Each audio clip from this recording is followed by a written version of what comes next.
রথ টানলেই দুর্গা আসে, সেই বাক্যটা বাঙালির কাছে নেহাতি একটা প্রবাদ নয়, বরং বাঙালির হৃদয়ের সঙ্গে জুড়ে আছে এই বাক্যটা। আজ রথযাত্রা পালন করা হচ্ছে, আর ঠিক ৩ মাস ১ দিন পরেই মহাষষ্ঠী। ক্যালেন্ডার ধরে দিন সংখ্যা গুনলে ঠিক ৯৩ দিন পরেই ষষ্ঠী। একটা সময়ে রথের দিনই বিভিন্ন দুর্গাপুজো প্যান্ডেলের খুঁটি পুজো করা হতো, শুরু করা হতো পুজোর প্রস্তুতি। এখন অনেক পুজো কমিটি অবশ্য রথের আগেই খুঁটি পুজো করে নেয়, তবে ঐতিহ্য মেনে কোনো কোনো পুজো কমিটি রথের দিনেই খুঁটি পুজো করে থাকে, শুরু করে দুর্গাপুজোর প্রস্তুতি। সেই সঙ্গে বাঙালির শ্রেষ্ঠ উৎসবের কাউন্টডাউন করতে থাকে। এবারও সেটার ব্যতিক্রম হয়নি। আর এবার কবে মহালয়া পড়েছে, পঞ্চমী, ষষ্ঠী, সপ্তমী, অষ্টমী, নবমী এবং দশমী কখন পড়েছে, কখন ছাড়ছে, কখন সন্ধি পুজো হবে, কখন বলিদান হবে, কোজাগরী লক্ষ্মী পুজোই বা কবে হবে, তা দেখে নিন আগে ভাগেই।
এ তো গেল নির্ঘণ্টের কথা।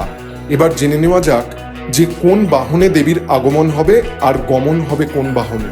শাস্ত্রমতে এবার মা দুর্গার গজে আগমন হবে। জ্যোতিষীরা বলে থাকেন গজই দেবীর সবচেয়ে সেরা বাহন।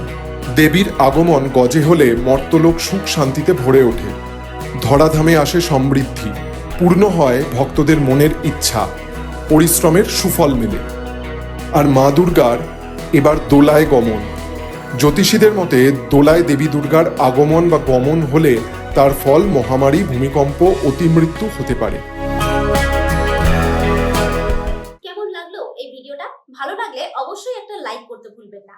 এরকমই নানা রকমের রোজকার খবর, সেলিব্রিটিদের আপডেট, নানা অজানা কাহিনী থেকে শুরু করে জ্যোতিষশাস্ত্র, এমনকি স্বাস্থ্য সংক্রান্ত টিপস, সবকিছুই আপনারা পাবেন আমাদের এই ইউটিউব চ্যানেল দেশ দ্য সার্চে। আরও এরকমের খবর দেখার জন্য আমাদের ইউটিউব চ্যানেল সাবস্ক্রাইব করতে ভুলবেন না। অবশ্যই বেল বাটনেও ক্লিক করতে ভুলবেন না। দেখা হবে পরবর্তী ভিডিওতে। ভালো থাকুন সবাই। নমস্কার।